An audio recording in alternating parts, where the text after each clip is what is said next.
네, 질문요. 네. 예, 회장님. 아, 네. 오래간만에 사유재산 제도에 대해서 시원하고 설명하시라고 감사합니다.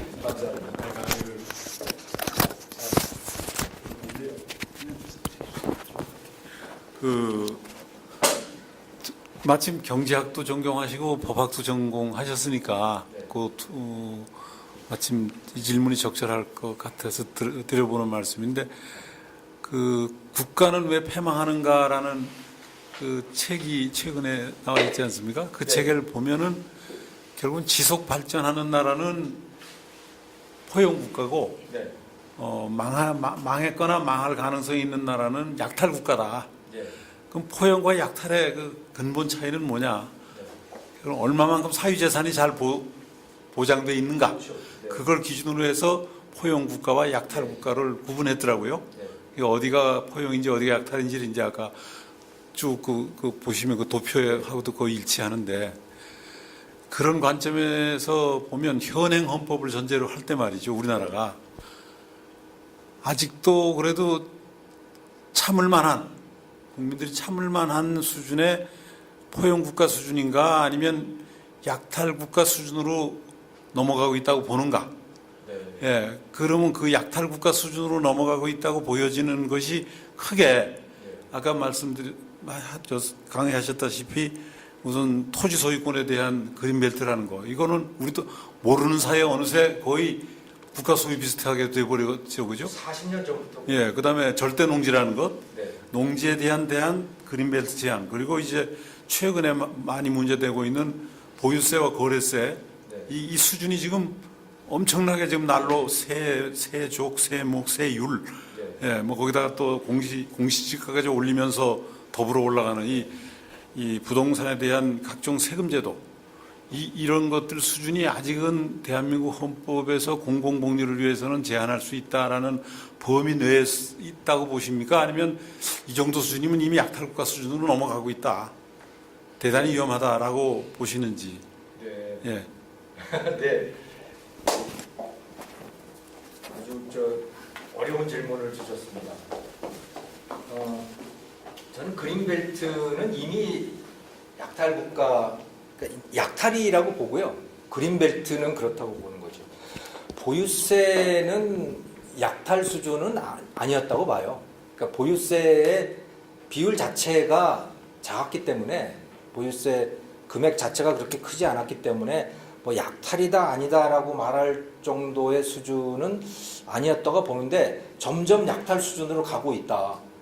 그게 특히 종합토지세 그리고 종합부동산세로 이 모습을 바꾸면서 점점 약탈이 되어 왔다고 봅니다. 그러니까 이것들의 기본적인 특징은, 세금이라고 하는 것이 십시일반으로 모든 사람에게 어느 정도 부담을 지우는 그런 방식이 돼야 되는데, 이 종합부동산세 같은 경우는 아예 상류층 몇 명만을 타겟으로 하는 그런 세금이거든요. 그러니까 이런 세금은 기본적으로 국민의 한 80%가 상위 20% 또는 10%를 그냥 약탈하는 거죠. 예. 그게 지금 말씀하신 국가는 왜 망하는가, 그 책에 나와 있는 그런 의미의 약탈은 아니지만, 본래 의미의 약탈이라고 하는 그 단어의 의미로 보면 종합부동산세는 약탈의 성격을 점점 강하게 띄워왔고 지금 점점 더 그렇게 되어간다라고 하는 그런 말씀을 드릴 수가 있겠습니다. 그 다음에 지금 말씀하신 절대농지, 지금은 그것을 농업진흥지역이라는 것으로 이제 이름을 바꿨습니다만은, 이 부분은 이것을 약탈이라고 봐야 되는지는 참 모르겠어요.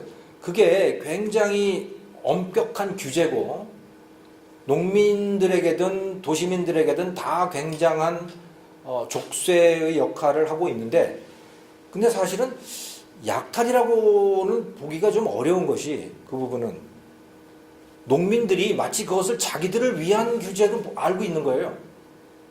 그리고 규제를 하는 사람들도 이거는 농민을 위한 규제라고 생각하고 규제를 하고 있는 겁니다. 근데 결과는 그게 아닌데, 그래서 약탈이라고 하면 최소한 그런 약탈하려고 하는 의도가 어느 정도는 이제 본인들이 알고 있어야 되는데, 농업 관련 규제는 그런 의도가 있지는 않은 것 같아요. 근데 종합부동산세는 확실한 약탈 의도가 있다, 이거는. 다수의 국민이 소수 몇 명을 그 사람들의 돈을 뺏고 싶은 그 의도는 분명하게 있는 거죠, 지금. 그래서 저는 점점 그런 방향으로 가고 있다고 생각합니다. 네.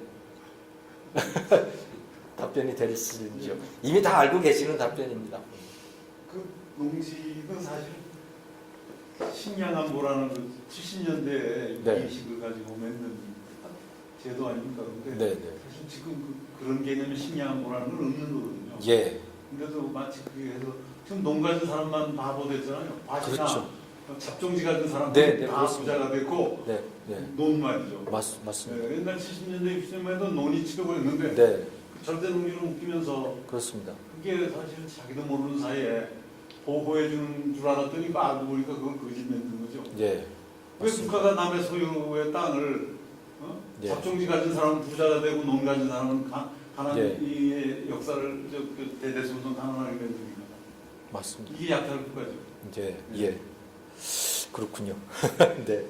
그리고 참 저는 그 농촌에 가보면서 이 경상도 그 오지나 이런 데를 다녀보면서 좀 깜짝 놀라는 것이 너무 냄새가 나요. 시골에 악취가 나요. 그게 돼지 키우고 소 키우는 게 정말 환경 파괴적이더라고요.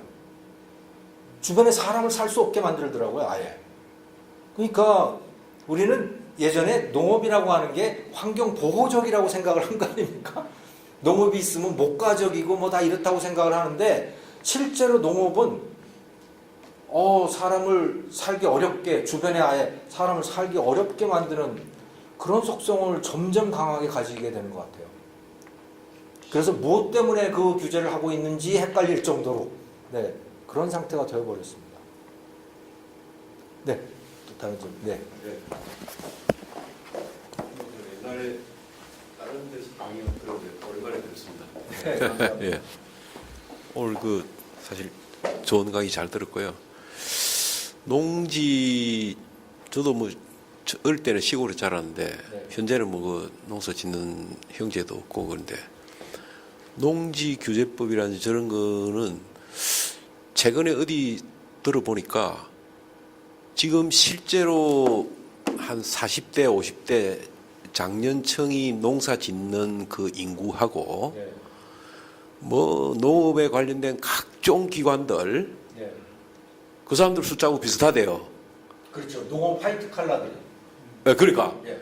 결국은 그런 농업에 관한 각종 규제를 유지해야 그 화이트 칼라 직장이 유지된답니다. 예. 뭐 농촌진흥청이고 뭐고. 근데 아까 보면 싱가포르니 홍콩의 농산물 가격이 우리나라보다 싸단 말이에요. 네. 그럼 과연 우리가 저런 걸 계속 갈 필요가 있냐 하는 그런 좀 생각이 있는데 네. 그 결국은 농림부라든지 뭐 국토부도 마찬가지 그런 화이트 칼라를 위한 그 사람들의 어떻게 보면은 놀이터 예. 그 사람들이 각종 그 지원책이라는 미명하에 자기들이 놀고 먹으면서 그 60살까지 공무원하는 그 수단으로 농업에 관한 각종 그걸 규제를 가지고 아까 말한 무슨 그 주택 짓는 거라든지 각종 그 재산 규제를 하는 거 아니냐 그렇게 이제 하는데 그 어떻게 생각하시는지? 네.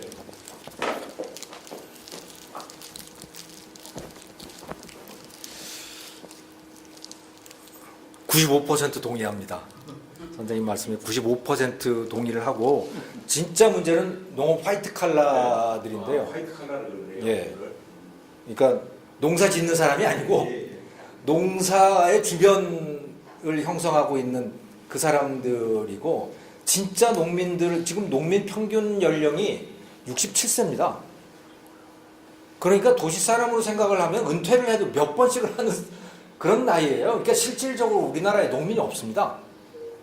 농민이 없다고 보시면 돼요. 특히 이 경제 활동 인구라고 볼 수 있는 30대, 40대, 그분들은 진짜 몇 안 되시고요. 네. 자, 그런데 그 농업 화이트 칼라들 때문에만 농업이 유지된다고 보지는 않아요, 저는. 제일 중요한 게 지역구입니다. 농촌의 지역구. 농촌의 지역구, 거기에서 국회의원이 돼야 되는 사람들. 또 거기 지방자치단체에 그런, 하긴 그 사람들도 어쩌면 농업 화이트 칼라라고 볼 수도 있는데, 플러스 굉장히 중요한 세력이 또 뭐냐면 시민단체들입니다. 이 환경단체니 전농이니 또 카톨릭 농민회 이런 사람들이 있잖아요. 이 사람들은 농사 짓는 사람도 아닌데 아무튼 이 어떤 이념적으로 뭔가 이 농업이라고 하는 것을 지켜야 된다고 생각하는 사람들, 이 사람들이 굉장히 중요한 세력이고, 이 사람들이 길거리 나와가지고 뭘 하면 일단 언론이 그것을 받아들이니까. 네. 그래서 그런 것들이 지금 그런 세력이 복합적으로 지금 연합정선을 형성하고 있다고 봅니다. 근데 그 시민단체들이 떠나고 나면 저는 농민들만 놓고 보면 농민들은 규제 풀을 일 다 원할 거예요. 그러면 자기 땅값 올라갈 것이고 자기 농사 지을 수도 없는 그런 상태거든요. 지금 보면 대부분 영농회사들이 농사를 지어주더라고요. 연세들이 많아가지고. 네. 그래서 농업도 이제 농업회사로 전환을 하고 농민들은 자기 땅 팔고 그래서 자기는 편히 살고 이런 방식으로 가는 게 훨씬 그분들에게도 좋고 또 대한민국에도 좋고 이제 그렇게 될 텐데, 중간에 그 시민단체들, 지금 말씀하신 화이트 칼라들, 이 사람들이 지금 그걸 막고 있다고 보시면 되는 거죠. 네. 감사합니다. 예, 선생님.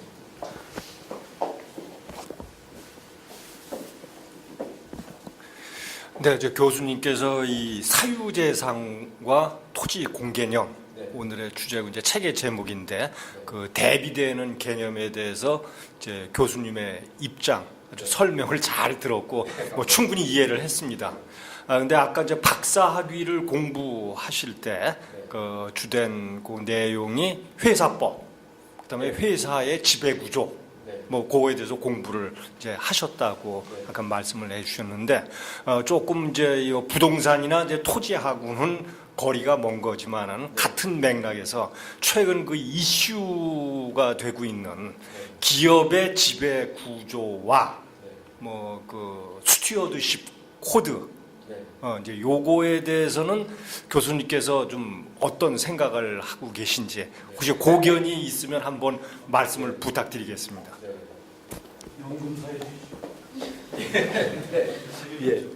예, 감사합니다. 저는 그러니까 석사 과정을 도시계획을 했고요. 또 박사 과정을 도시경제학으로 했습니다. 그래서 이제 1988년에 도시경제학으로 박사를 받았는데 1996년에 제가 우연히 경제법령 정비 사업이라고 하는 프로젝트에 그 팀 리더를 할 수밖에 없는 상황이 됐어요. 그러면서 이제 법 공부를 할 수밖에 없었죠. 왜냐하면 프로젝트를 끌어가야 되니까. 그 팀원이 한 20명 됐었고. 그러다 보니까 제가 법률이 너무 짧아서 답답하더라고요. 그래서 이런저런 기회를 보다가 이제 기회가 돼서 이제 2000년대에 들어와 가지고 제가 이 상법, 회사법 분야로 제가 갔거든요. 그 당시에 제일 큰 이슈가 됐던 게 이제 재벌 지배구조 문제 이런 것들이었고, 거기에 대해서 좀 알고 싶었어요. 자, 지금 국민연금, 지금 조양호 회장 사태도 보고 그러면 전체적인 방향은 국민연금이든 지금 청와대이든 또는 또 그 중에 이 쉐어홀드 액티비즘이라고 하는 걸 추구하는 펀드들이 또 있습니다. 지금 강성부 펀드라고 하는데 이런 데도 그런데 KCGI라고 그렇게 부르죠.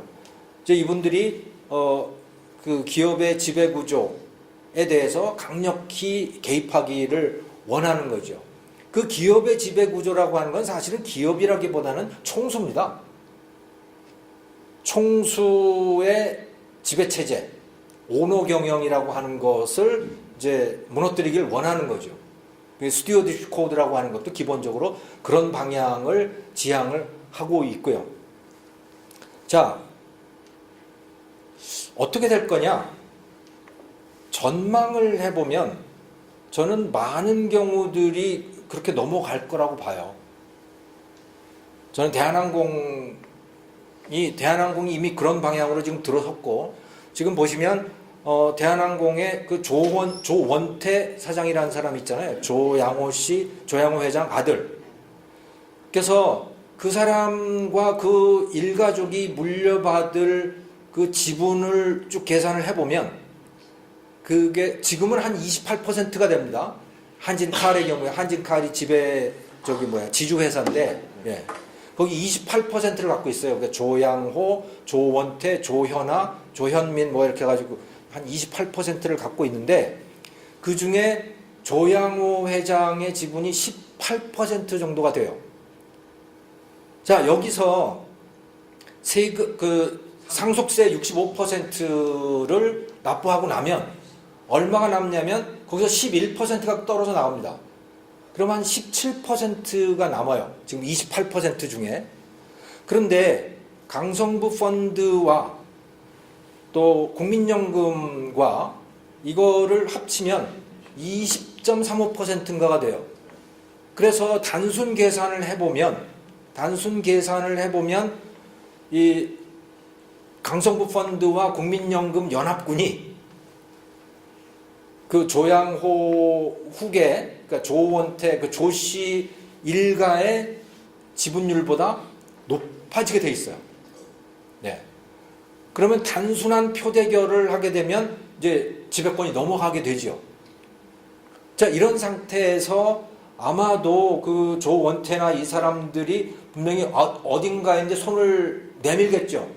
손을 벌리면서 우리의 백기사가 돼달라, 우리를 좀 지원해달라라고 뭔가를 하게 될 텐데, 그것이 성공을 할지 안 할지는 모르겠어요. 그런데 지금과 같은 이런 우리나라의 분위기에서 누가 과연 손을 내밀어 줄 수 있을까, 백기사로. 이 정권 하에서는 제가 볼 때는 상당히 어렵다고 봅니다. 그러면 어떻게 될 거냐? 분명히 이 국민연금과 KCGI, 이 사모펀드의 연합군 쪽으로 넘어가게 될 가능성이 굉장히 크다. 그렇게 되면 어떻게 될까? 그렇게 되면 그게 민간 기업일까? 지금까지 사모펀드가 인수한 기업들이 꽤 되거든요. 대한전선이라든가 오비맥주라든가 뭐 이런 데들이 사모펀드들이 인수를 했는데, 그거는 민간 기업으로 그냥 갔어요. 그러니까 오너가 있는 거하고는 조금 달랐지만 성격이 그래도 민간 기업의 성격을 상당히 가졌는데, 이번부터는 얘기가 다르다 이거예요. 왜냐하면 이게 국민연금의 지원이 있는 것이고, 그리고 국민연금이라고 하는 거는 참여연대라든가 민노총이라든가 이런 데하고 아주 밀접히 관련되어 있는 데들이기 때문에 저는 국민기업의 성격을 강하게 띠게 될 거라고 봅니다. 국민기업. 그래서 대한항공도 그렇게 될 가능성이 매우 높고, 대한항공이 이제 아마 1차가 되겠고, 아마도 아시아나항공도 그렇게 될 가능성이 매우 높죠, 지금. 아시아나. 또 대우조선은 이미 그렇게 됐고요. 지금 우리나라의 소위 주력 기업들 중에서 부도날 만한 데들이 많이 있어요. 르노 삼성 같은 경우도 굉장히 지금 위험한 상태로 가고 있는 거고. 그래서 우리나라의 주력 기업들이 이 적자 상태로 들어가는 것들이 많이 나올 텐데, 그 기업들을 저는 분명히 이런 강성부 펀드 같은 사모펀드와 국민연금이 인수하게 될 가능성이 매우 크다. 그리고 국민연금은 그것을 스튜어드십 코드라고 하는 것을 무기로 들어가게 될 거다. 왜? 스튜어드십 코드라고 하는 우리나라에서의 스튜어드십 코드는 국민연금이 들어가는 것을 의무로 만들어 버리는 거예요. 거의 안 들어갈 수 없게 만드는 거죠. 그러니까 뭔가 회사가 적자가 돼가지고 문제가 생기기 시작하면 국민연금은 들어가게 되고 또는 지분을 더 늘리게 되고 그 지배권을 인수하게 될 가능성이 매우 크다. 그래서 국민 기업들이 많이 생겨날 겁니다. 국민 기업들이. 자, 국민 기업이 되면 어떻게 될까? 저는 이거 굉장히 위험하다고 봐요. 국민 기업이 되면 우리나라는 국민 기업은 망하더라는 거예요. 기아자동차가 국민 기업이어서 망했고 대우조선도 국민 기업이었는데 망했고 왜 망하게 되느냐? 그런 국민 기업은 왜 이것은 우리나라 기업들이 왜 오너가 있어야 되느냐라고 하는 거와 이제 같은 질문인 겁니다. 이게 오너가 사라지니까요. 오너가 사라진 기업들을 가만히 들여다보면 회사가 부패합니다. 그러니까 우리 국민들이 일반적으로 갖고 있는 생각은 오너가 부패했다고 생각하잖아요. 물론 오너 중에 부패한 오너들이 있어요. 그런데 오너는 부패를 하더라도 자기만 부패해요. 회사의 다른 사람들은 부패 못하게 합니다. 자기는 부패를 해도 다른 사람은 돈 못 떼먹게 하는 거죠. 왜? 자기 돈이니까. 근데 오너가 사라지고 회사가 한 7, 8년 지나고 나면요. 회사 전체가 썩습니다. 모든 사람이 다 부패를 하는 거예요. 왜? 아무도 관리를 안 하거든요. 예. 그래가지고 회사가 망하더라고요.